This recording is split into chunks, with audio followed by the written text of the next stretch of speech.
प्रिय दर्शकों, भगवत गीता का जो ज्ञान है वो अमृत से भरा हुआ है। इस कलयुग में जो यह ज्ञान हासिल करेगा उसकी सारी समस्याएं दूर हो जाएगी। यह गीता का अमृत ज्ञान इंसान के मरे हुए मन में और जीवन में एक नई जान डाल देता है। तो दोस्तों, एक बात याद रखना, जो इंसान इन बातों को ध्यान से सुनेगा और यह वीडियो अंत तक देखेगा, उसे अपनी हर समस्या का हल मिल ही जाएगा। भगवत गीता में श्री कृष्ण ने कहा है कि जीवन में कोई आपको धोखा दे या आपको तकलीफ दे तो उस इंसान की परवाह करना छोड़ दो और आप खुद भी दुखी होना छोड़ दो, बल्कि उससे कुछ सीख लो। मित्रों, इस दुनिया में लोग असलियत में वैसे नहीं होते जैसा आप उन्हें समझ लेते हैं। यहां पर लोग अपने मुंह पर मुखौटा लगाकर घूमते हैं। यहां हर इंसान खुद को अच्छा दिखाने के लिए कुछ भी कोशिश करता रहता है, लेकिन इस कलयुग में अच्छा बनने की कोशिश कोई भी नहीं करता। आप किसी के साथ थोड़ा भी गलत व्यवहार करके देखो, सामने वाले का असली रंग आपके सामने आ जाएगा, या फिर आपकी जिंदगी में मुश्किल समय आने पर वक्त आपको उस इंसान का असली रंग दिखाएगा। इसीलिए यह बात याद रखना कि किसी पर भी जल्दी भरोसा नहीं करना चाहिए। किसी से भी जरूरत से ज्यादा उम्मीद नहीं लगानी चाहिए, क्योंकि बाद में सारी उम्मीदें टूट जाती हैं। श्री कृष्ण अर्जुन से कहते हैं, हे अर्जुन, बस एक बार तू अपना मन, अपना दिल, अपनी बुद्धि मुझ में लगाकर तो देख, फिर देखना, तुझे कोई दुख नहीं दे पाएगा, तेरा दिल कोई नहीं दुखा पाएगा। तो दोस्तों, एक बात हमेशा याद रखना कि इस कलयुग में आप जिससे 7 हद से ज्यादा दिल लगाओगे या हद से ज्यादा भरोसा करोगे, तो सबसे ज्यादा दुख भी आपको वही इंसान देगा। आप देखना कि इस दुनिया में दिल की कोई कदर नहीं है, कोई आपके इमोशंस नहीं समझेगा, और आपसे जब तक लोगों को फायदा होता है तब तक ही लोग आपसे मतलब रखते हैं। उसी टाइम लोग आपके साथ अच्छा व्यवहार करते हैं और आपसे मीठी मीठी बातें करते हैं। जैसे ही उनका मतलब, उनका स्वार्थ खत्म हो जाता है, उसी वक्त उन लोगों का बात करने का तरीका भी बदल जाता है, और वो आपसे बात करना तो दूर, आपके पास बैठना भी पसंद नहीं करते। इसीलिए कहते हैं कि जब आप किसी से पहली बार मिलते हैं तो उस इंसान पर यकीन मत करो। वह सिर्फ एक मुखौटा है जो आपको दिखाने के लिए है, आपको फंसाने के लिए है। अब यह आप पर ही निर्भर करता है कि आपको उस इंसान के साथ फंसना है या अपनी समझदारी से काम लेना है। श्री कृष्ण गीता में कहते हैं कि आप अपने गुजरे हुए वक्त को, गुजरे हुए समय को भूल जाओ, क्योंकि अगर आप उस टाइम को याद करते हो तो खुद ही परेशान होने वाले हो। क्योंकि अगर आप गुजरे हुए वक्त के साथ जियोगे, वही दुख में जीते रहेंगे, तो आप पूरे जीवन में कभी भी खुश नहीं रह पाएंगे। जो समझदार इंसान होता है वह गुजरे हुए वक्त को भूल जाता है। भगवान श्री कृष्ण कहते हैं कि जब भी आप अपने जीवन में खुद को अकेला महसूस करते हो, तब गीता की इस सच्चाई को ठीक से समझ लेना कि आप दुनिया में अकेले ही आए थे और अकेले ही जाने वाले हो, और खाली हाथ आए थे और खाली हाथ ही जाना है। गीता में श्री कृष्ण अर्जुन से कहते कि इस दुनिया में, इस कलयुग में, चाहे कोई इंसान मुझे माने या ना माने, लेकिन मैं उस मनुष्य का साथ कभी भी नहीं छोड़ता जो सुबह शाम मुझे याद करता है। इस दुनिया में जो भी है वह सब मेरी ही संतानें हैं, सब मेरे ही अंश है।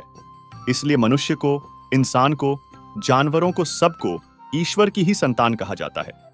इसीलिए श्री कृष्ण कहते हैं कि आपको अकेलेपन से कभी दुखी नहीं होना चाहिए, कभी डरना नहीं चाहिए, लेकिन एक बात से जरूर डरना चाहिए, जो इंसान गलत है और पाप करता है उसका साथ कभी नहीं देना चाहिए। गीता में भगवान श्री कृष्ण ने कहा है कि अकेलेपन से डरना छोड़ दो, दुखी होना छोड़ दो। इस दुनिया में कोई किसी का नहीं होता है, इसीलिए जीवन में कभी किसी की वजह से दुखी नहीं होना चाहिए। श्री कृष्ण कहते हैं, प्रेम उसी इंसान से करो जो मनुष्य आपके प्रेम के लायक हो। जिस इंसान को आपके प्रेम की कदर ही नहीं है, उस इंसान से जितना दूर रहोगे उतना ही अच्छा है। भगवत गीता में बताया गया है कि जो इंसान दूसरों को दुख देता है, दूसरों के साथ छल करता है, उस इंसान का अंत बहुत ही बुरा होता है। क्योंकि दुर्योधन ने पांडवों को जीवन भर दुख दिया, उनके साथ छल किया, हर पल पर उन्हें धोखा ही दिया, कभी ईमानदारी के साथ नहीं चल पाया, और उसका ऐसे परिणाम हुआ कि दुर्योधन की खुद की मृत्यु भी एक छल से ही हुई थी। इसीलिए श्री कृष्ण कहते हैं कि अगर कोई इंसान खुद को बहुत ज्यादा चालाक समझता है कि दूसरे को दुख देकर, तकलीफ देकर दूसरे को बेवकूफ बना दिया, तो याद रखना, एक दिन उसके जीवन में भी ऐसा कोई आएगा जो उसे भी धोखा देकर चला जाएगा। क्योंकि जो जैसा कर्म करता है उसको वैसा ही फल भोगना पड़ता है। गीता में श्री कृष्ण कहते हैं कि मनुष्य का क्रोध ही मनुष्य का सर्वनाश कर देता है। क्रोधी इंसान का कोई मित्र नहीं होता है। हर इंसान क्रोधी इंसान से दूर भागता है। उसके सारे रिश्ते समाप्त हो जाते हैं और कोई उसके साथ रहना नहीं चाहता। भगवान श्री कृष्ण भगवत गीता में उपदेश देते हैं कि आप चाहे कितने भी अच्छे हो, कितने भी सही हो, लेकिन आप बुरे लोगों के संगत रहोगे तो आपका भी वही हाल होने वाला है जो बुरे लोगों का होता है। आपको पता है ना कि भीष्म पितामह एक ब्रह्मचारी थे, धर्मात्मा थे, लेकिन भीष्म पितामह अधर्म के पक्ष में खड़े हो गए थे, तो अंत में उनका वही हाल हुआ जो एक अधर्मी मनुष्य का होता है। उनको मृत्यु के समय पर दुखों का सामना करना पड़ा, भयानक पीड़ा का सामना करना पड़ा। इसलिए गलत लोगों के संगत में कभी नहीं रहना चाहिए। गीता में श्री कृष्ण कहते हैं कि मनुष्य को अपने मन को शांत रखना चाहिए, क्योंकि जिस इंसान का मन अशांत होता है उसे अपने जीवन में दुख के सिवाय कुछ नहीं मिलता। अशांत मन मनुष्य के अंदर दुखों को ही जन्म देता है और शांत मन, शांत दिमाग परम आनंद को जन्म देता है। गीता में कहा गया है कि मूर्ख और दुष्ट इंसान को कभी ज्ञान नहीं देना चाहिए, क्योंकि उनको ज्ञान देने से उनके अहंकार को चोट लगती है और वह लोग मन में आपके बारे में वैर का भाव रखकर बैठ जाते हैं और समय आने पर आपको ही नुकसान पहुंचाते हैं, आपको ही दुख देते हैं। श्री कृष्ण कहते हैं, जो इंसान आपके सामने अपनापन दिखाता है वही मनुष्य आपकी पीठ पीछे आपको जरूर नुकसान पहुंचाएगा, तो ऐसे लोगों से दूर ही रहना चाहिए। भगवत गीता में कहा गया है कि जहां आपके लिए प्रेम और इज्जत नहीं है वहां कभी नहीं जाना चाहिए। जब महाभारत का युद्ध शुरू होने से पहले पांडवों की तरफ से शांति का प्रस्ताव लेकर भगवान श्री कृष्ण हस्तिनापुर चले गए थे, उस वक्त शकुनी, जो कि दुर्योधन का मामा था, उसने दुर्योधन से कहा था कि यह कृष्ण बड़ा मायावी है, इसे संभाल कर रहना होगा। अगर यह हमारे पक्ष में आ जाएगा तो समझ लो पांडव हार ही जाएंगे। इसे बुलाओ और इसकी बहुत सेवा करो, अच्छे से खातिरदारी करो। इसको अपने घर आने का निमंत्रण दे दो, इसे खुश करने का प्रयास करो। जब श्री कृष्ण हस्तिनापुर पहुंचे तब दुर्योधन ने श्री कृष्ण को अपने घर आने के लिए निमंत्रित किया और श्री कृष्ण से कहा, हे श्री कृष्ण, आप मेरे घर पर आइए, मेरा निमंत्रण स्वीकार कीजिए, मेरे घर का भोजन कीजिए। तब श्री कृष्ण ने दुर्योधन से कहा कि हे दुर्योधन, मनुष्य को किसी के घर में तभी भोजन करना चाहिए, तभी जाना चाहिए जब उन लोगों का आपसे बहुत प्रेम हो या फिर हमारे जीवन में कोई बहुत बड़ी आपत्ति आ गई हो। हे दुर्योधन, कान खोलकर सुन ले, ना मेरी जिंदगी में कोई आपत्ति आई है और ना ही तुम्हारा मुंह पर कोई प्रेम है, इसलिए मैं तुम्हारे घर तो कभी नहीं आना चाहूंगा। मुझे पता है तुम मुझे अपने घर बुला रहे हो सिर्फ और सिर्फ अपना स्वार्थ पूरा करने के लिए। मैं कहता हूं कि मतलबी और स्वार्थी लोगों के घर पर कभी नहीं जाना चाहिए। प्रिय दर्शकों, इससे हमें यह शिक्षा मिलती है कि जिसके दिल में, जिसके हृदय में आपके लिए प्रेम नहीं है, इज्जत नहीं है, वहां आपको कभी नहीं जाना चाहिए। आपको सिर्फ उसी जगह जाना चाहिए जिस जगह पर आपकी कदर होती हो, आपको इज्जत मिलती हो और जहां आपको बहुत सारा प्रेम मिलता हो। श्रीमद् भागवत गीता ज्ञान पूरी इंसानियत के लिए है, सब आत्माओं के लिए है, क्योंकि ये आत्मा को परमात्मा के बारे में, उसकी सृष्टि के बारे में और सबसे अहम यह उन कायदों के बारे में समझाती है जिनका आत्मा को मनुष्य के रूप में हर हाल में पालन करना होगा, रक्षा करनी होगी। और इन्हीं कायदों की बुनियाद पे एक आत्मा को शरीर त्याग करने के बाद परखा जाएगा और इस परीक्षा से पास होने पे हमेशा के लिए इस जन्म और मृत्यु से मुक्ति मिलेगी। जो इंसान सच्चे दिल से इस श्रीमद् भागवत गीता ज्ञान को सुनता है उसका जीवन सफल हो जाता है, उसका कल्याण हो जाता है। इतनी पवित्र है यह श्रीमद् भागवत गीता। परमात्मा भगवत गीता में कहते हैं कि मैं ही सबकी शुरुआत हूं, मैं शुरू से भी पहले था और सब खत्म होने के बाद भी रहूंगा। सब मुझ में है और मैं सब में हूं। जो भी तुम छू सकते हो, देख सकते हो, छक सकते हो या छू नहीं सकते, वो सब मैं ही हूं। ये नदियां, पहाड़, सूरज, ग्रहण, चांद, सितारे सब मैंने बनाए हैं। मैंने ही भगवान, शैतान, राक्षस और इंसान बनाया। मैं सर्वव्यापी हूं, सब में ही रहता हूं। मैं ही ब्रह्म बनकर सब बनाता हूं और रुद्र बनकर सब नष्ट कर देता हूं। भगवत गीता कहती है कि इस सबसे बड़ी परीक्षा के लिए परमात्मा ने प्रकृति का निर्माण 5 तत्व हवा, अग्नि, जल, पृथ्वी और ईथर से किया, जिन्हें हम छू के, छक के, सूंघ के और देख के हम समझ सकते हैं। पर खुद परमात्मा इन 5 इंद्रियों की समझ से बाहर हैं। उन्हें आत्मा इन इंद्रियों से नहीं जान सकती। आत्मा 5 इंद्रियों के साथ वैसे ही हैं जैसे एक लोहे का रोबोट जिसे अपने बनाने वाले का कोई पता नहीं। अर्जुन को भी परमात्मा का विराट रूप देखने के लिए भगवान कृष्ण ने दिव्य नेत्र दिए। भगवत गीता समझाती है कि आत्मा अजन्मी है, इसे कोई मार नहीं सकता, कोई जला नहीं सकता, डूबा नहीं सकता, काट नहीं सकता। लेकिन आत्मा को परमात्मा के साथ हमेशा रहने के लिए यह परीक्षा रूपी जीवन में बैठना ही पड़ेगा। इस परीक्षा के लिए परमात्मा से बिछड़ के आत्मा को पृथ्वी पे किसी न किसी रूप में जन्म लेना पड़ता है और 88 करोड़ योनियों को जीने और भोगने के बाद एक आत्मा को मनुष्य का शरीर और दिमाग मिलता है। इस सबसे बेढ़ी मर्यादाओं की परीक्षा में बैठने के लिए हर मनुष्य को इस पूरी परीक्षा के दौरान तरह तरह की अच्छी और बुरी भावनाओं के चक्रव्यूह में अपने ही भाई बहन और मित्रों के साथ डाला जाता है, जिसमें हर आत्मा को अपने अंदर के तामसिक और राजसिक अवगुणों से निकल के सात्विक जीवन में प्रवेश करने के मौके मिलते हैं। हमारे तामसिक गुण वो है जो हमारे अंदर हीन भावना पैदा करके हमें खुद को ही नुकसान पहुंचाते हैं, और हमारे राजसिक गुण हमें ईर्ष्यालु और लोभी बना के दूसरों के प्रति नुकसान पहुंचा सकते हैं। इस परीक्षा के दौरान हर आत्मा को तामसिक और राजसिक गुणों को खत्म करके अपने सात्विक गुणों से परिचित होना पड़ेगा। सात्विक गुण वो हैं जो आत्मा को अपने आसपास की हर चीज से जोड़े रखती है और उन्हें प्यार करना सिखाती है। परीक्षा के दौरान हर आत्मा को जीवन के चारों स्तंभ धर्म, अर्थ, काम और मोक्ष का ज्ञान पाके ही मुक्ति मिलती है। यही वो द्वार है जिन्हें समझकर ही आत्मा परमात्मा को समझ सकती है। पहला द्वार धर्म का है और शेर इसका प्रतीक है। धर्म वही है जो गीता में लिखा हुआ है। धर्म वही है जो धारण किया हुआ है, जिसे आपका दिल मानता है, जैसे झूठ नहीं बोलना, चोरी नहीं करना, भगवान का निरादर नहीं करना, दूसरों को नुकसान नहीं देना। यही सब धर्म है और हर आत्मा को अपने जीवन काल में हर समय धर्म का पालन करना होगा और उसकी रक्षा करनी होगी।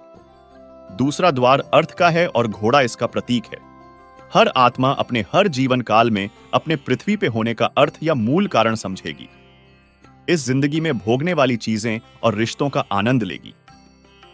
अच्छा बेटा और अच्छी बेटी, अच्छा भाई या अच्छी बहन, अच्छा पति या अच्छी पत्नी बनके हर रिश्ते पर खरा उतरना होगा और इस परीक्षा को पास करेगी। तीसरा द्वार काम का है। भगवद गीता समझती है कि हर मनुष्य के अंदर काम, क्रोध, लोभ, मोह, अहंकार और ईर्ष्या जैसी 6 भावनाएं हमें अपने और दूसरों के प्रति नुकसान पहुंचा सकती है। इन भावनाओं को हर मनुष्य को हमेशा अपने नियंत्रण में रखना होगा, क्योंकि इनके बहाव में किया हुआ कोई भी काम हमारे जीवन भर की परेशानी का कारण बन सकता है और एक आत्मा संतोष और सादगी से इन भावनाओं पर हमेशा के लिए विजय पा सकती है। चौथा स्तंभ मोक्ष का है और हाथी इसका प्रतीक है। इस परीक्षा रूपी जीवन में हर मनुष्य हर समय कुछ इच्छाएं रखता है। कुछ इच्छाएं एक ही जन्म काल में उनके पूरी हो जाती है, पर कुछ अधूरी रह जाती हैं और उनको पूरा करने के लिए आत्मा को वापस पृथ्वी पर आना पड़ता है। पूरी भगवद गीता हमें समझाती है कि हमारी इच्छाएं ही मूल कारण हैं हमारे पृथ्वी पर वापस आने का, और अगर हम कोई भी इच्छा न रखें तो हम इस जीवन और मृत्यु से मुक्त हो सकते हैं। यह द्वार माफी का भी है। जिन्होंने आपके साथ बुरा किया उनको माफ करके और जिनके साथ आपने बुरा किया उनसे माफी मांग के मुक्ति पाई जा सकती है। जब तक आत्माएं इन चारों दरवाजों धर्म, अर्थ, काम और मोक्ष को समझ नहीं लेती, तब तक इस आत्मा को बार बार मनुष्य के रूप में आना ही पड़ेगा। परीक्षा का समय खत्म होते ही आत्मा शरीर और अन्य सब वस्तुओं का त्याग कर देती है। जो भी संसार में रहकर बनाया वो अब किसी और का ही होगा और आत्मा अपने कर्मों के फैसले के लिए चली जाती है। आत्मा के अच्छे बुरे कर्मों का हिसाब होता है। अपने अच्छे कर्मों के लिए आत्मा कुछ वक्त के लिए स्वर्ग और दुष्कर्मों के लिए नर्क चली जाती है। नर्क में आत्मा को अपने पापों के अनुकूल सजाएं मिलती हैं, पर सजा खत्म होने के बाद आत्मा को फिर से एक नया शरीर और नया दिमाग मिलता है। इस परीक्षा में फिर से बैठने के लिए और हर परीक्षा में वही सब फिर दोहराया जाएगा। जिंदगी के 4 स्तंभ धर्म, अर्थ, काम और मोक्ष को समझने के लिए हर जन्म में अपने कई जन्मों के कर्मों के हिसाब से हर आत्मा को कभी अच्छे तो कभी बुरे हालातों से जाना पड़ता है। लेकिन जब तक आत्मा परमात्मा के साथ योग को नहीं समझ लेती, तब तक वो मुक्ति नहीं पा सकती। भगवद गीता समझाती है कि मनुष्य अपने शरीर, दिमाग या दिल से भगवान को पा सकता है। शरीर द्वारा किए कर्मों के माध्यम से परमात्मा को पाने को कर्म योग कहते हैं। ऐसे कर्म जो परमात्मा की इच्छा से हो और दूसरों के कल्याण के लिए हो। वाल्मीकि ने रामायण लिख के, श्रवण ने अपने माता पिता की सेवा और उन्हें 4 धाम की यात्रा कराकर अपने कर्मों द्वारा परमात्मा को पाया।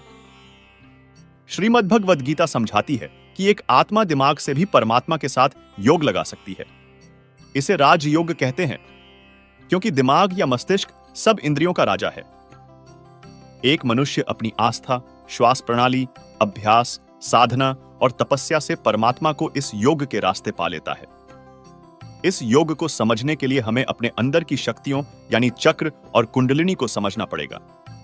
आत्मा मस्तिष्क से ध्यान लगाकर परमात्मा के साथ योग लगा सकती है। शंकराचार्य, स्वामी परमहंस, स्वामी विवेकानंद और उनके जैसे कई योगी इस योग के रास्ते परमात्मा के साथ ध्यान लगा पाए। परमात्मा भगवद गीता में कहते हैं कि अगर किसी आत्मा को धर्म और योग कुछ भी समझ ना आए, पर अगर वो मेरी शरण में आ जाए तो मैं उसके सारे पाप माफ कर देता हूं। परमात्मा को ऐसी दिल की गहराइयों से पुकार के पाने को भक्ति योग कहते हैं।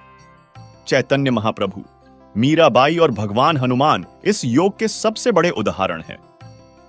लेकिन कभी आत्मा अपने होने का मूल कारण भूल के धर्म का उल्लंघन करे या पाप के रास्ते पर निकल जाए, तो उसे ठीक करने के लिए परमात्मा को खुद किसी रूप में पृथ्वी पर जन्म लेना पड़ता है।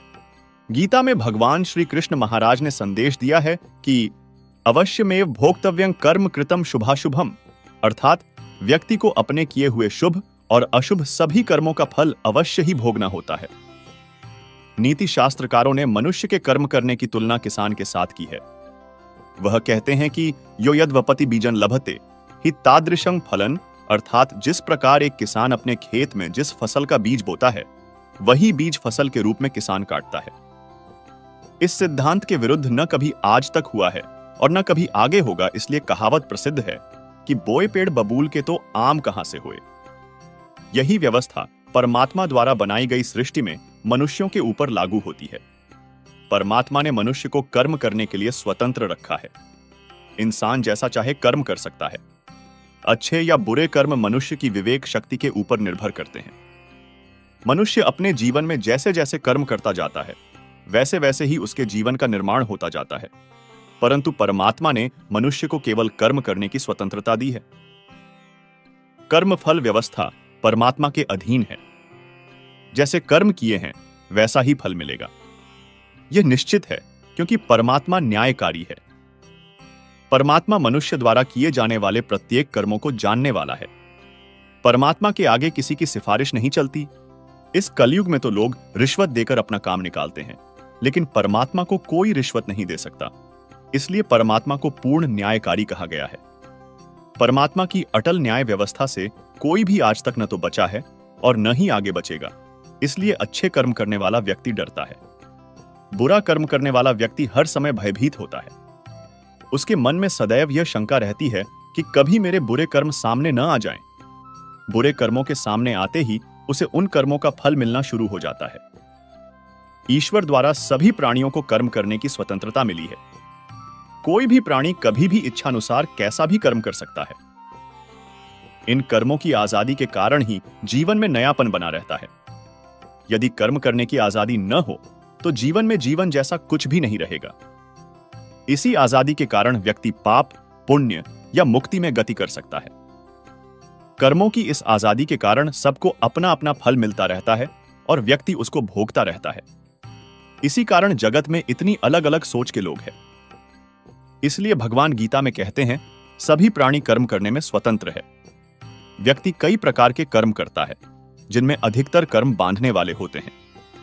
बांधने का मतलब है अपना फल देकर व्यक्ति को जगत में फंसाए रखने वाले होते हैं, क्योंकि ये कर्म आसक्ति और अहंकार से किए जाते हैं। वहीं कुछ दूसरे प्रकार के कर्म होते हैं, जिनमें हम कर्म तो करते हैं, लेकिन उनका फल हमारे चित्त में इकट्ठा नहीं होता।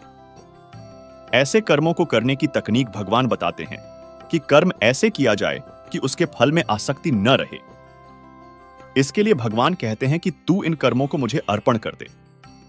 यह एक ऐसी प्रक्रिया है जिसमें व्यक्ति के अंदर कर्म करने का अहंकार नहीं रहता, और उस कर्म के फल की इच्छा भी नहीं रहती।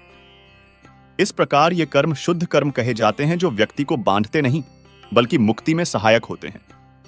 भगवान यदि कह रहे हैं कि कर्मों और कर्म फलों को मुझे अर्पण कर दें, तो इसका मतलब भगवान हमारे कर्मों और फलों की आजादी पर अंकुश नहीं लगा रहे हैं, बल्कि कर्म करने की सही विधि से हमको सिखा रहे हैं, जिससे कर्म भी हो जाए और वह कर्म हमें परेशान भी न करें। हमारे शास्त्रों में कहा गया है कि व्यक्ति जिस प्रकार का व्यवहार समाज के प्रति करता है, उसके प्रति भी वैसा ही व्यवहार करना चाहिए। जो इंसान हमारी संस्कृति, सभ्यता और धर्म का ही नाश करने पर तुला हुआ है, ऐसे दुष्टों का तो वध ही कर देना चाहिए। वेद में लिखा हुआ है, माया भिर्मायनन सक्षदिंद्र, अर्थात हे मनुष्य, तू मायावियों को, दुष्टों को, छल करने वालों को मार गिरा। महर्षि व्यास का कथन है कि जो मनुष्य जिसके साथ जैसा व्यवहार करे, उसके प्रति वैसा ही व्यवहार करना चाहिए, यह धर्म है।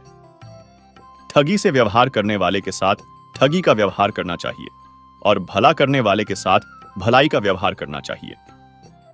इस प्रकार शास्त्रों में, वेदों में दुष्टों की निंदा की गई है और यथापूर्वक व्यवहार करने का आदेश दिया गया है। गीता में श्री कृष्ण कहते हैं कि हमारा भाग्य हमारे ही अतीत के कर्मों का फल है। उसी तरह हम आज जो कर्म कर रहे हैं, वो हमारे आने वाले कल को निर्धारित करेंगे। इसीलिए हमें हमेशा अपने कर्म अच्छे रखने चाहिए, ताकि हमें इसका फल भी अच्छा ही मिले। गीता में श्री कृष्ण कहते हैं, उनके कर्जदार और वफादार हमेशा रहिए, जिन्होंने आपके बुरे समय में आपका साथ दिया। अंजाम की खबर तो कर्ण को भी थी, लेकिन बात तो मित्रता निभाने की थी। श्री कृष्ण कहते हैं, शांति, सौम्यता, मौन, आत्मसंयम और पवित्रता, ये पांचों चीजें मन को अनुशासित करती हैं।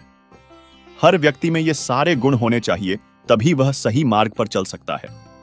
गीता में कहा गया है कि आप किसी का भाग्य नहीं बदल सकते, लेकिन अच्छी प्रेरणा देकर उसका मार्गदर्शन तो कर ही सकते हैं। श्री कृष्ण के अनुसार जीवन में कभी मौका मिले तो सारथी बनना स्वार्थी नहीं।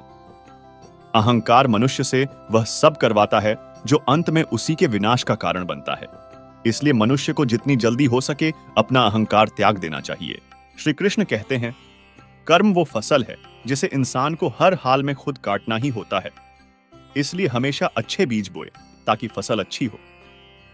गीता जी कर्मवाद को महत्व देती है, लेकिन वो यह संदेश देना चाहती है कि कर्म के हानि लाभ में उलझने के बाद मनुष्य के कर्म की गति धीमी हो जाती है और वो धीरे धीरे लक्ष्य को अपने से दूर कर देती है। इसीलिए कर्म की गति अनवरत चलती रहे, मंद नहीं पर है। इसीलिए ही भगवान कृष्ण ने अर्जुन को यह महान संदेश दिया था कि आप चिंता किए युद्ध करते रहो। कौन हारेगा, कौन जीतेगा, यह सब काल, परिस्थिति के आधार पर अपने आप तय हो जाएगा। यही बात हमारे जीवन में भी पूर्ण रूप से लागू होती है। अगर हम सब सभी चीजों का फायदा नुकसान देखकर उस कर्म को करना ही बंद कर दे तो अंत में क्या होगा, हम सबको पता है। कोई भी प्राणी और वस्तु इस संसार में अजर अमर और स्थायी नहीं है। ये सब जानते हुए भी हम सब कर्म क्यों करते हैं? क्योंकि इस संसार की व्यवस्था सुचारू रूप से और बिना बाधा के, अराजकता की स्थिति में आए बिना सुचारू रूप से चलती रहे। हमारे माँ बाप ने हमारे को पैदा किया, और अगर वो यह बात सोचने लग जाते कि पता नहीं ये वृद्धावस्था में हमारा सहारा बनेगा या नहीं, तो हो सकता था वो हमें धरती पे लाने का इरादा भी त्याग सकते थे। लेकिन उन्होंने अपना कर्म किया और फल ईश्वर के हाथ में दे दिया। तभी हम धरती पे आ पाए, और ईश्वर चाहेगा तो हम उनकी अच्छी सेवा भी कर पाएंगे। गीता के अनुसार पुनर्जन्म भी होता है। हम भूल जाते हैं हम किसी भी योनि में जा सकते हैं जो भोग योनियां हैं। उनमें परेशान होने पर आत्महत्या तक का अधिकार नहीं होता है। एक बैल कितना भी परेशान हो जाए, वह अपनी मर्जी से मर भी नहीं सकता। जो भी किया है भोगना ही होगा। किसी ने बहुत अद्भुत बात कही है कि अगर आंखें सचमुच हमेशा के लिए बंद होने से पहले खुल जाएं, तो जिंदगी सुधर जाती है। दोस्तों, अगर हम कुछ कर्म ही नहीं करते तो हमारा जीवन ही व्यर्थ है, और हम मेहनत से काम करेंगे तो उसका फल जरूर मिलेगा। दोस्तों, मेहनत ही सफलता का शॉर्टकट है, कोई अन्य शॉर्टकट नहीं है। तुम्हें मेहनत करनी होगी, मेहनत करनी ही होगी। आपको ईमानदारी से प्रयास करने होंगे। अगर आप कहते हैं कि परिणाम अच्छा नहीं आया, तो आपको खुद से पूछना होगा कि क्या हमारे प्रयासों में कोई कमी है। दोस्तों, पुराणों में कहा गया है कि जो कुछ भी हमें मिलता है, माता पिता, भाई बहन, पति पत्नी, बहू बेटे, यह सब हमारे पिछले जन्म के आधार पर ही मिलते हैं। लोगों से इस जन्म में हमारा रिश्ता है। यह वही लोग हैं जिससे हमारा कभी ना कभी कोई रिश्ता जरूर था, कोई हिसाब किताब था जिसे पूरा करने के लिए भगवान हमें धरती पर भेजते हैं। दोस्तों, एक बार किसी गांव में एक किसान अपने परिवार के साथ रहता था और उसकी पत्नी और वह बहुत ही नेक विचारों के इंसान थे। उनके एक बेटी भी थी जो कि अपाहिज थी। किसान और उसकी पत्नी दोनों ही अपनी पुत्री को अपाहिज देखकर बहुत दुखी रहते थे। उन्होंने अपनी बेटी के पांव का इलाज भी करवाया, परंतु कोई फायदा नहीं हुआ। इसीलिए किसान और उसकी पत्नी दोनों अपनी बेटी की सेवा करते थे। उसके पैरों की मालिश करते हैं, उसे अपने हाथ से खाना खिलाते थे। किसान यह सोचकर परेशान रहता था, उसके बाद उसकी बेटी का क्या होगा, उसका ध्यान कौन रखेगा। किसान के गांव के पास दूसरे गांव में एक प्रसिद्ध संत महात्मा रहते थे। किसान अपनी पत्नी के साथ उन संत महात्मा की सेवा करने जाते थे और उनके उपदेश सुनते थे और वहां पर आए हुए लोगों की सेवा करते थे। एक दिन जैसे ही महात्मा जी का प्रवचन खत्म हुआ, किसान ने कहा कि संत महात्मा में और मेरा परिवार आपकी और लोगों की बहुत सेवा किया करते हैं, कभी किसी का बुरा नहीं करते और अहिंसा के मार्ग पर चलते हैं और सच्चे मन से भगवान की पूजा अर्चना करते हैं। फिर भी हमारी बेटी अपाहिज क्यों पैदा हुई? उसे अपाहिज देखकर हमें बुरा लगता है। किसान की यह बात सुनकर महात्मा ने अपने नेत्र बंद कर लिए और कुछ समय बाद वापस नेत्र खोले और कहा कि मैं तुम्हारा पूर्व जन्म देख लिया है और यह सब तुम्हारे पूर्व जन्म के पापों का फल है। पूर्व जन्म में तुम अपनी पत्नी और बेटे बहू के साथ रहते थे। तुम्हारा बेटा नगर के बाहर राजा के यहां नौकरी करता था और पिछले जन्म में जो तुम्हारी बहू थी वही अब तुम्हारी बेटी है भाई। तुम्हारे घर में एक दुधारू गाय भी थी जिसकी तुम बहुत सेवा करते थे, लेकिन अपनी बहू के साथ तुम्हारा व्यवहार बहुत गलत था। तुम सदा अपनी बहू को बहुत परेशान करते थे और उसे खरी खोटी सुनाते थे। तुम्हारी बुरी बातें सुनकर तुम्हारे बहू बहुत परेशान थी, लेकिन फिर भी वो कुछ भी नहीं बोलती थी। एक बार की बात है, वो इतनी सहेली के साथ मेला देखने चली गई थी। वापस आने पर तुमने गुस्से से एक डंडा उसकी तरफ फेंका, जिससे उसके पैर की ही हड्डी टूट गई और वह एक पैर उठाकर चलने लग गई और पूरे जन्म में वह परेशान ही रही। लेकिन फिर भी वो कुछ नहीं कहती थी। इस जन्म में तुम्हारी बेटी तुम्हारी वही बहू है, झूठ, जो अपना हिसाब पूरा करने के लिए आई है। जैसे तुमने उसे उस जन्म में रुलाया था, वह इस समय में तुम्हें रुला रही है। हालांकि तुमने गाय की सेवा की थी, जिसके कारण तुम्हें इस जन्म में बुद्धि निर्मल मिली है, तुम्हारा ज्यादा बुरा नहीं हुआ। तुम्हें अपने कर्मों की ही सजा मिली है, इसलिए हमेशा अच्छे और नेक कर्म करने चाहिए। कर्म का फल हर पल हमें मिलते रहता है, क्योंकि एक एक सांसों में हमारे साथ जो घटना घटित हो रही है वह हमारे कर्मों का परिणाम ही है। कर्म के कारण ही हम सांस ले पा रहे हैं, तो किसी की सांस अभी अभी खत्म हो चुकी होती है। कर्म हमारी काया तो उसका फल हमारी परछाई है, दोनों सदा साथ साथ ही रहते हैं। कर्म के कारण ही कोई आसानी से सांस ले पाता है, तो कोई दमा में दम घुटता महसूस करता है। कर्म का फल हमको जागते, सोते, उठते, बैठते भोगना ही होता है। कर्म का कुछ फल तो तुरंत मिलता है, तो कुछ कर्मों के फल के लिए जन्मों जन्म इंतजार करना होता है। जैसे किसी ने आग में हाथ डाला तो तुरंत जल जाएगा, उसके लिए कल या परसों नहीं लगेगा। किंतु अपने यदि किसी का खून किया है, किसी को बेतहाशा तंग किया है, तो हो सकता है उसी जन्म में इसका फल ना मिले, लेकिन देर सबेर जरूर इसका दुष्परिणाम आपको भुगतना होगा ही।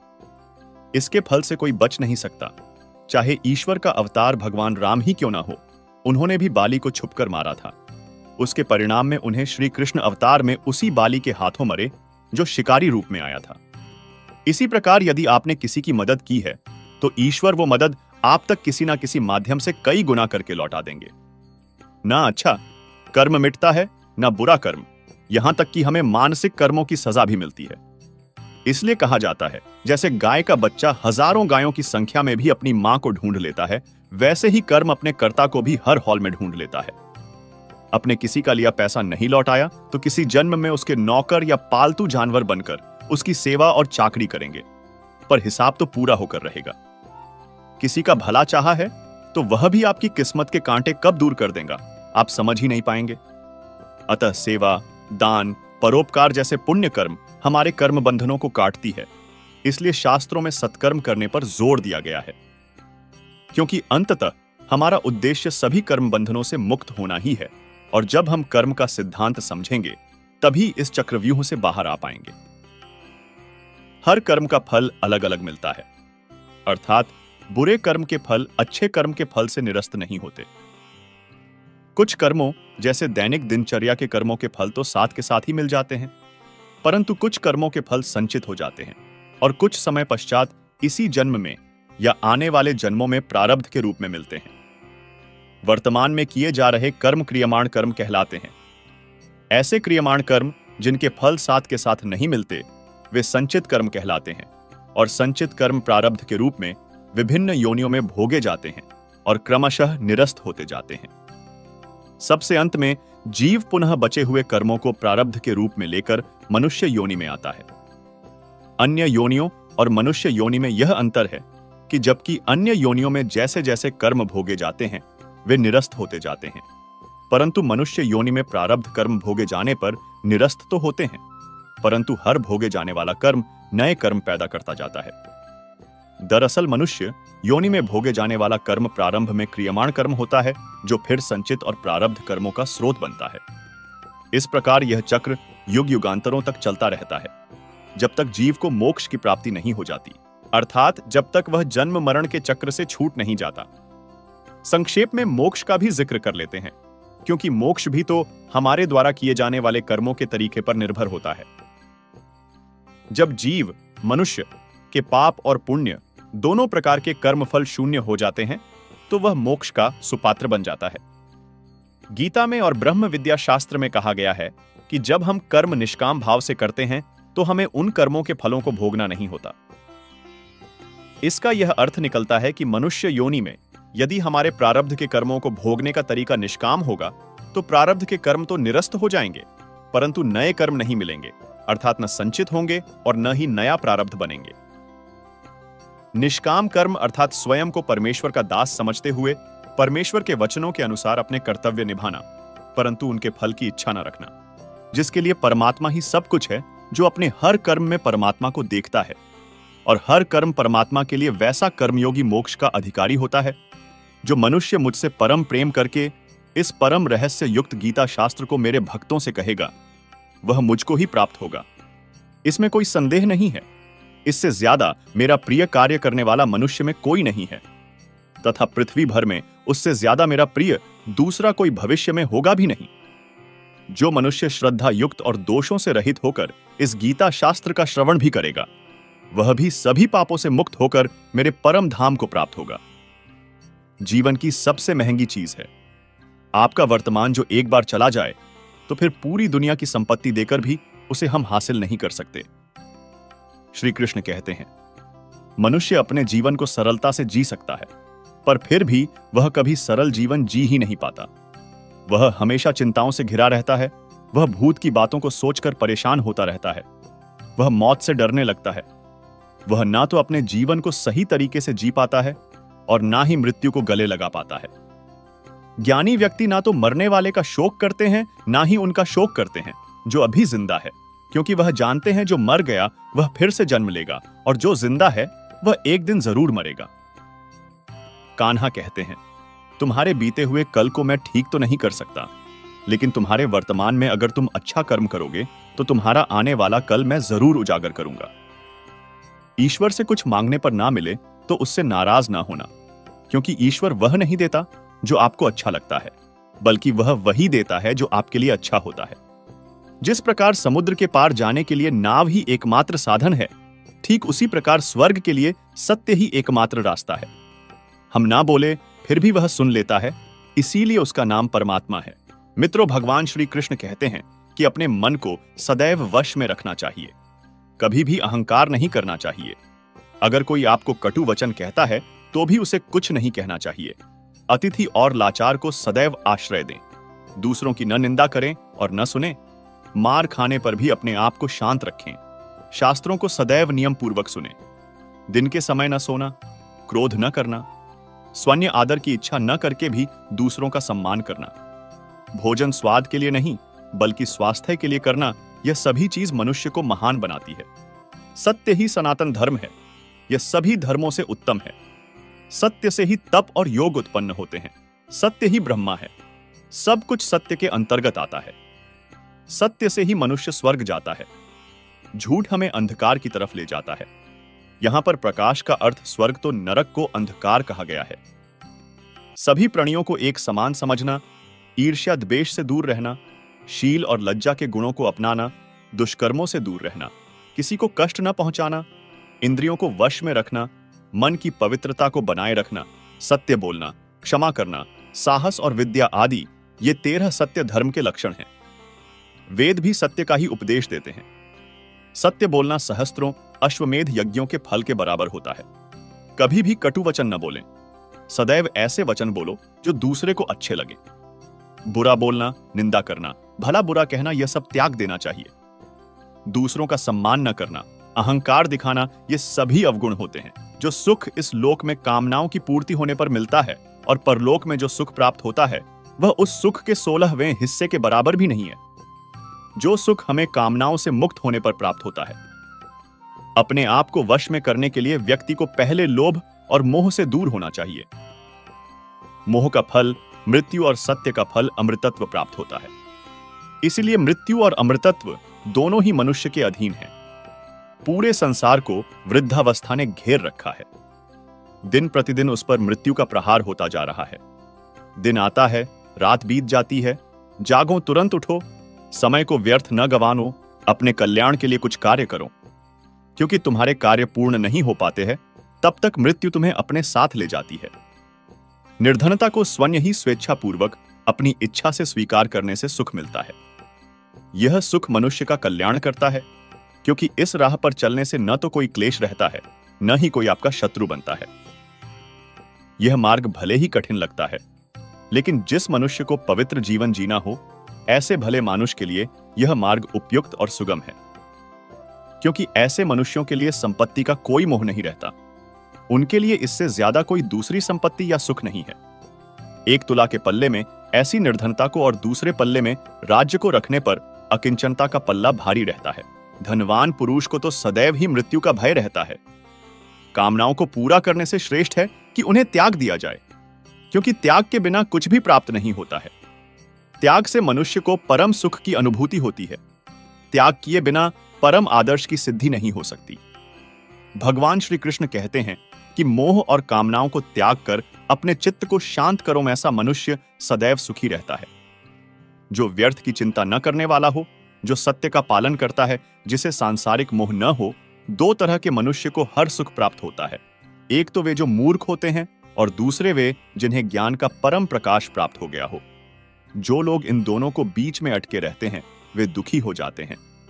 जो व्यर्थ में ही अपने आप को दुखी करता है वह अपना सब कुछ नष्ट कर लेता है। जो दूसरों के सुख और धन को देखकर जलन की भावना नहीं रखते हैं, विद्वानों का आदर करते हैं, धर्म के उपदेश को किसी भी स्थान से सुनते हैं, जो अपने रास्ते स्वयं बनाते हैं, आलस्य नहीं करते हैं, अपना सारा काम समय पर करते हैं, ऐसे मनुष्य सुख के भागी बनते हैं। दोस्तों, आप सभी ने अपने जीवन में एक कहावत तो सुनी ही होगी, एक चुप 100 को हराए, एक चुप 100 को सुख दे जाए। और इसलिए हम कई बार चुप रहते हैं, मौन रह जाते हैं, क्योंकि यह सच भी है कि एक मूर्ख व्यक्ति के सामने मौन रहने से अच्छा उत्तर और कुछ भी नहीं हो सकता। परंतु जीवन में सदैव चुप रहना उचित नहीं होता है। गीता में कहा गया है, जहां पाप का बल ज्यादा हो रहा हो, जहां छल कपट हो रहा हो, वहां पर मौन रहने से अधिक गंभीर अपराध और कुछ नहीं हो सकता। कभी कभी हम सबके जीवन में एक समस्या अवश्य आती है कि हम किसी ताकतवर के समक्ष मौन हो जाते हैं। ऐसा क्यों? उसकी ताकत से बचने के लिए हम मौन रह जाते हैं। मानते हैं कि ऐसा करने से हम एक विवाद से बच जाते हैं। हो सकता है कि एक संघर्ष से भी बच जाते हो, परंतु ऐसा बचाव देर सबेर एक मोटे संघर्ष को जन्म दे देता है। हमारा मौन रहना अनजाने में उस व्यक्ति का समर्थन बन जाता है और वह अपने आप को और अधिक शक्तिशाली अनुभव करने लगता है। यहीं से हमारा दमन प्रारंभ हो जाता है। एक के बाद एक हम अन्याय में अनचाहे रूप से सम्मिलित होते चले जाते हैं, जो आगे चलकर मोटे टकराव का कारण बनता है। तो फिर इसका उपाय क्या है? यह समझने के लिए यह जानना आवश्यक है कि ऐसी कौन सी बात है जो विरोध करने से रोकती है। यह सामने वाले की शक्ति तो नहीं हो सकती, यह तो हमारा खुद का डर होता है जो हमें मौन रहने को विवश करता है। क्या हम मन से डर को निकालकर अन्याय का विरोध नहीं कर सकते? आखिर वह हमारा क्या और कितना खराब सकता है? सोचिए, ऐसा करने से हमारा मन कितना मुक्त, कितना हल्का अनुभव करेगा। गीता में भी कहा गया है, अन्याय सहना अन्याय करने से ज्यादा मोटा पाप है। आज समाज में यही तो हो रहा है। जहां विरोध करना चाहिए वहां कोई बोलता नहीं। कोई बलशाली व्यक्ति कुछ भी गलत बोल दे तो उसके सामने विरोध करने की किसी की हिम्मत नहीं होती। उसके समक्ष हम कमजोर हो जाते हैं। दूसरी ओर हम बोले चले जा रहे हैं जहां बोलने की कोई आवश्यकता ही नहीं, और अन्याय होता देख चुप रहकर बच निकलते हैं। क्या हम निरंतर अपराध के भागीदार नहीं बन रहे? विचार करके देखिए। इतिहास साक्षी है कि पापियों की उद्दंडता ने संसार को उतनी हानि नहीं पहुंचाई जितनी कि सज्जनों के मौन ने पहुंचाई। यदि कोई मूर्ख बोल रहा है तो मौन रहना उचित है, परंतु यदि कहीं छल हो रहा है, अपराध हो रहा है, तो उठिए और विरोध कीजिए, क्योंकि आपके लिए न सही आने वाली सोच के लिए यह मौन घातक सिद्ध हो सकता है। चुप रहना समझदारी है, पर मौन रहकर अन्याय सहना अपराध है। किसी के साथ हमारा रिश्ता कैसा रहेगा, यह हमारे बात करने के तरीके पर निर्भर करता है। सोचे समझे बिना बोलेंगे तो रिश्ते खराब हो सकते हैं। कभी कभी कुछ परिस्थितियां ऐसी बन जाती हैं जब रिश्तों के लिए मौन रहना ज्यादा बेहतर रहता है। मौन रहना एक साधना की तरह है, लेकिन सोच समझकर बोलना एक कला है। अगर आप फिजूल की बातें करना अपनी दिनचर्या से हटा दे तो आप सकारात्मक और ऊर्जावान महसूस करेंगे। बोलकर सारा संदेह खत्म कर देने से अच्छा है चुप रहकर बेवकूफ समझा जाना।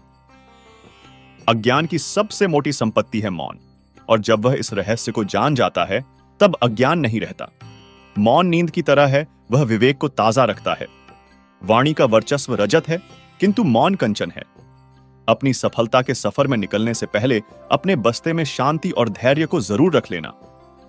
मौन रहकर मैं अन्य लोगों की कमियों को सुन लेता हूं और अपनी कमियों को छिपा लेता हूं। जब कुछ कहने को हो तभी कहिए, अगर कुछ कहना चाहते हो तब मत कहिए। बेतुकी बातों का सबसे बेहतर जवाब ना देना है। सवाल का जवाब शांति से मिलता है, बहस करने से जवाब खो जाता है। अगर बहस करने वालों में एक व्यक्ति शांत रहे तो बहस कभी नहीं हो सकती। शरीर का शोर सुनाई दे जाता है, कभी आराम से बैठकर आत्मा की भी सुनो। मौन निद्रा के सदृश है, यह ज्ञान में नई स्फूर्ति पैदा करता है। सही जगह और सही वजह पर बोलना जरूरी है, वरना चुप रहना ही बेहतर है। यदि तुम चाहते हो कि लोग तुम्हें तुम्हारी वास्तविक योग्यता से अधिक योग्य व्यक्ति समझे तो कम बोलो। बुद्धिमानी की बात कहने की अपेक्षा बुद्धिमान प्रतीत होना अधिक आसान है। कब और कहां मौन रहना है, अगर इंसान यह सीख ले तो उसके जीवन की आधी समस्याएं अपने आप ही खत्म हो जाएंगी। अगर तुम अच्छे, मैं अच्छा तो यहां बुरा कौन है? दूसरों की गलती पर खुदा और अपनी गलती पर सारा जहां मौन है। मौन रहकर मैं अन्य लोगों की कमियों को सुन लेता हूं और अपनी कमियों को छिपा लेता हूं। मौन रहना कोई आसान कार्य नहीं है, इसके लिए भी साहस और धैर्य की आवश्यकता होती है। मौन क्रोध का दमन करने में व्यक्ति की जितनी सहायता करता है उतना अन्य कोई नहीं सहायता करता है। मुझे कभी इसका खेद नहीं हुआ कि मैं मौन क्यों रहा, परंतु इसका खेद अनेक बार हुआ कि मैं बोल क्यों गया। मैंने लंबे समय से माना है कि चुप्पी नुकसान का उपाय है। मौन खाली नहीं है, यह उत्तरों से भरा है। जब आप अकेले होते हैं तो आप नाराज नहीं हो सकते। अनुभव हमें सिखाता है कि मौन लोगों को सबसे ज्यादा डर है। सत्य दुख देता है, लेकिन मौन मार देता है। लोग अपनी आत्मा का सामना करने से बचने के लिए कुछ भी करेंगे। मौन रहकर आप कई समस्याओं से दूर रह सकते हैं। विधाता ने मौन को अज्ञानता का आवरण बनाया है। यह ज्ञानियों की सभा में अज्ञानियों का आभूषण है। मौन में शब्दों की अपेक्षा अधिक शक्ति होती है। अगर आप दूसरों के विचारों पर नियंत्रण पाना चाहते हैं तो सर्वप्रथम अपने विचारों पर नियंत्रण करिए। अपने विचारों पर नियंत्रण करने का सबसे आसान तरीका है कम बोलना या मौन रहना। इस दुनिया में वह इंसान सबसे ज्यादा सुखी और समृद्ध होता है जो क्रोध आने पर खुद को मौन रख सके। जिन्हें आपको गलत ही समझना है, वह लोग आपके मौन का भी गलत अर्थ निकाल ही लेंगे। विधाता की अदालत में वकालत बहुत ही न्यारी है। खामोश रहिए, कर्म कीजिए, सबका मुकदमा जारी है। यदि किसी प्रश्न का उत्तर आपको पता नहीं है तो ऐसे में मौन रहना ही बुद्धिमानी है। कभी मौन रहकर देखो, इससे भी चमत्कार होता है सही और जरूरत भर जो बोलते हैं। जब आपको नहीं पता कि किसी विशेष अवसर पर क्या कहना है या आपको किसी विशेष घटना के बारे में केवल आधा अधूरा ज्ञान है, तो ऐसे अवसर पर भी आपको चुप रहना चाहिए। ऐसा व्यक्ति जो आधा अधूरा ज्ञान होने के बाद भी उस विषय पर बात करता है, वह अक्सर उपहास का पात्र बन जाता है। ऐसे व्यक्ति को कोई भी गंभीरता से नहीं लेता है। केवल वही व्यक्ति अपनी बात प्रभावी ढंग से रख सकता है जिसे उस विशेष घटना या विषय का गहरा ज्ञान हो। इसीलिए यहां वहां से प्राप्त आधी अधूरी जानकारी के आधार पर कभी भी लोगों को समझाने की कोशिश नहीं करनी चाहिए। जब कोई व्यक्ति आपके सामने किसी तीसरे व्यक्ति की बुराई कर रहा हो, तो ऐसी स्थिति में आपको चुप रहना चाहिए। आपको कभी भी ऐसी नकारात्मक बातचीत का हिस्सा नहीं बनना चाहिए, क्योंकि आज वह व्यक्ति जो कर रहा है आपके सामने किसी तीसरे व्यक्ति की बुराई, कल किसी और के सामने आपकी भी बुराई करेगा। और इस बात की अधिक संभावना है कि आज आपने जिस तीसरे व्यक्ति की बुराई की है, उसे भी इस बात का पता चल जाते तो आप पर ही मुसीबत आ सकती है। इसलिए जब भी कोई किसी दूसरे व्यक्ति की बुराई करे या उसके गलत समय का मजाक बनाए, तो आपको बस उसकी बात सुननी है, अपनी राय नहीं देनी है। अगर आप ऐसा करें तो भविष्य में आपके लिए समस्याएं हो सकती हैं।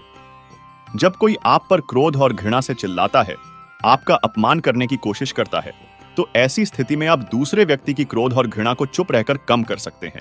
चुप रहकर भी आप स्थिति को खराब होने से रोक सकते हैं। जब आप ऐसा नहीं करते हैं और दूसरे व्यक्ति के क्रोध का उत्तर क्रोध से दे देते हैं, तो परिणाम काफी भयंकर होता है। यदि आप उस समय चुप रहते हैं, तो यह बात उस क्रोधी व्यक्ति के दिल में महसूस होती है। जब क्रोध शांत हो जाता है, तो वह अपनी गलती पर पछताता है और इस बात की भी संभावना ज्यादा हो जाती है कि वो आगे आकर आपसे माफी मांगे।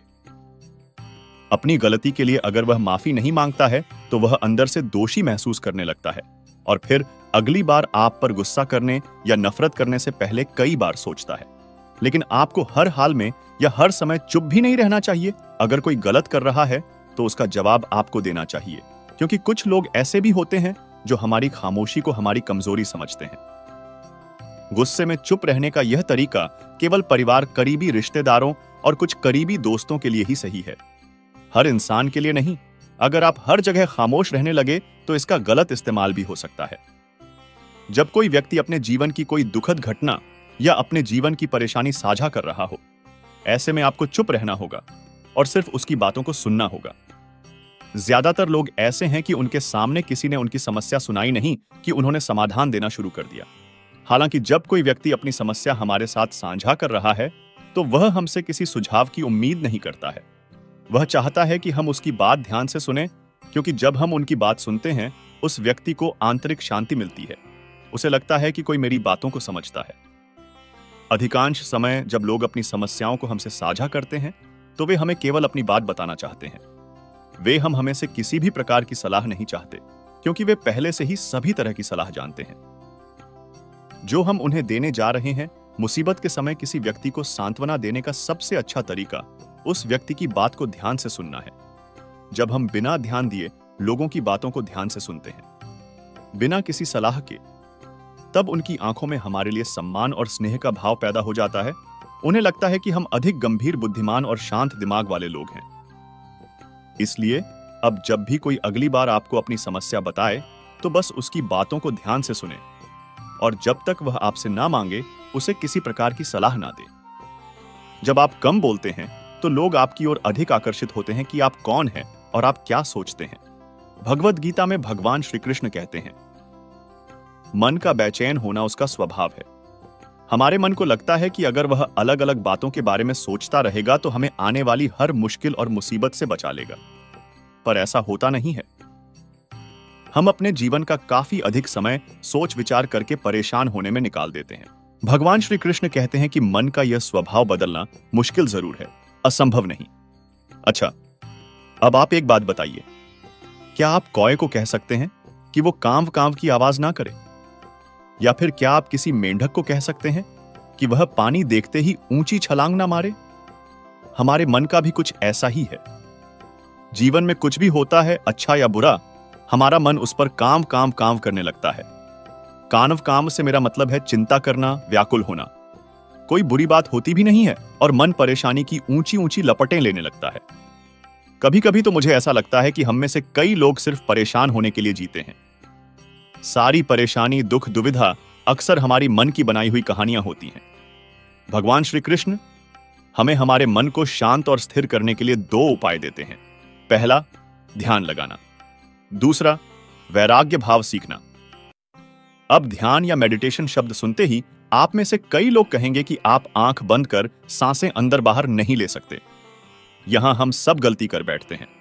मेडिटेशन या ध्यान का मतलब सिर्फ आंख बंद कर बैठना नहीं होता। मेडिटेशन का मतलब होता है अपना पूरा ध्यान किसी चीज पर लगाना और उसे हटने नहीं देना। अगर आप रोटी बना रहे हैं तो सिर्फ उस बात पर ध्यान दीजिए। अगर आप पिक्चर देख रहे हैं तो अपना पूरा ध्यान पिक्चर पर लगाएं। ये मत सोचिए कि पिक्चर देखकर आप अपना कितना वक्त बर्बाद कर रहे हैं। जब आप जीवन के हर छोटे मोटे काम को पूरे ध्यान से करते हैं तो आपका जीवन ही एक मेडिटेशन बन जाता है। ऐसे जीवन में शांति, स्थिरता, साहस और सफलता का होना अनिवार्य है। वैराग्य भाव दूसरा उपाय। वैराग्य का अर्थ यह नहीं कि आप सब कुछ त्याग कर जंगल में जाकर बैठ जाएं। वैराग्य का सच्चा अर्थ है कि आप जो काम कर रहे हैं उसका क्या नतीजा या रिजल्ट निकलेगा उसकी चिंता ना करें। जैसे अगर आपने कोई इंटरव्यू दिया, आप यह कर सकते हैं कि पूरे मन से तैयारी करें और अपना बेस्ट देकर आ जाएं। वह नौकरी मिलना या ना मिलना आपके हाथ में नहीं है। इस नतीजे के पीछे अलग अलग चीजें हैं जो आपके बिल्कुल कंट्रोल में नहीं है। तो जिस चीज के बारे में आप कुछ कर नहीं सकते उसके बारे में चिंता भी ना करें। यही वैराग्य का सच्चा मतलब होता है। और यही है भगवान श्री कृष्ण का दूसरा उपाय, मन को चिंता की लपटों से बचाने का। याद रखिए, आप पूरे के पूरे इंसान हैं। समझदारी, संयम और कुशलता से भरे इंसान। आपका मन जब भी कौए की तरह अलग अलग बातों पर आपको परेशान करने लगे, तब अपने मन को भी प्यार से समझाइए और शांत कर लीजिए। बस अपने ऊपर विश्वास रखिए कि आप कभी अपना बुरा नहीं होने देंगे। जब महाभारत के महाभीषण युद्ध में अर्जुन के पुत्र अभिमन्यु की मृत्यु हो जाती है, तब अर्जुन बहुत दुखी होता है और रोते हुए श्री कृष्ण से कहता है, हे माधव, मैं अपने पुत्र की बिना नहीं रह सकता। मेरा पुत्र युद्ध में मर गया है। मैं यह सहन नहीं कर सकता। मैं खुद को समाप्त कर लूंगा। सुनते ही भगवान श्री कृष्ण ने अर्जुन को आत्माओं के लोक में लेकर गए, जहां अभिमन्यु आनंद से बैठा हुआ था। यह देखकर अर्जुन बहुत खुश हुआ और खुशी खुशी रोते हुए अभिमन्यु को गले लगाते हुए कहता है, हे पुत्र, मैंने तो तुम्हारे बिना जीने की उम्मीद ही छोड़ दी थी। अब मैं तुम्हें छोड़कर कहीं नहीं जाऊंगा। यह सुनते ही अभिमन्यु ने कहा, हे महाशय, आप कौन हैं? मैं आपको नहीं जानता। अर्जुन बोला, मैं तुम्हारा पिता हूं, तुम मेरे पुत्र हो। अभिमन्यु ने कहा, कौन पुत्र और कौन पिता, मेरे हजारों जन्म हुए हैं। इसी जन्म में आप मेरे पुत्र बनते हैं। किसी जन्म में मैं आपका पिता बनता हूं। आत्मा का ना कोई पिता होता है ना ही कोई माता। यह सुनते ही अर्जुन के होश उड़ गए और अर्जुन ने सोचा, मेरा वीर पुत्र अभिमन्यु मुझे पहचान ही नहीं रहा। उसी वक्त अर्जुन का सारा पुत्र मोह खत्म हो गया। तभी श्री कृष्ण ने अर्जुन को समझाते हुए कहा, हे अर्जुन, इस जग में कोई अपना और पराया नहीं होता। तुम बस अपना कर्म करो। किसी के मरने पर बिल्कुल भी शौक मत करो। भगवान कृष्ण अर्जुन से कहते हैं, कर्मण्येवाधिकारस्ते मां फलेषु कदाचन मां कर्म फलहेतुर्भूर्मा ते संगोस्त्व कर्मणि।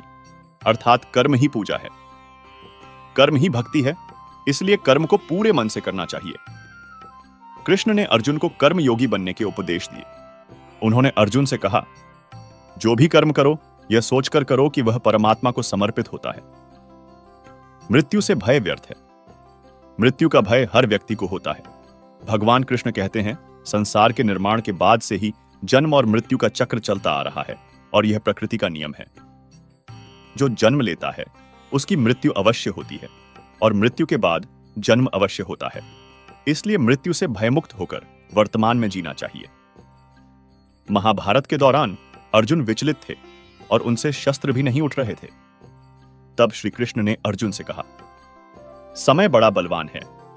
यदि तुम सोचते हो कि तुम शस्त्र नहीं उठाओगे तो इन पापियों का संहार नहीं होगा। अरे अर्जुन, तुम तो एक निमित्त हो।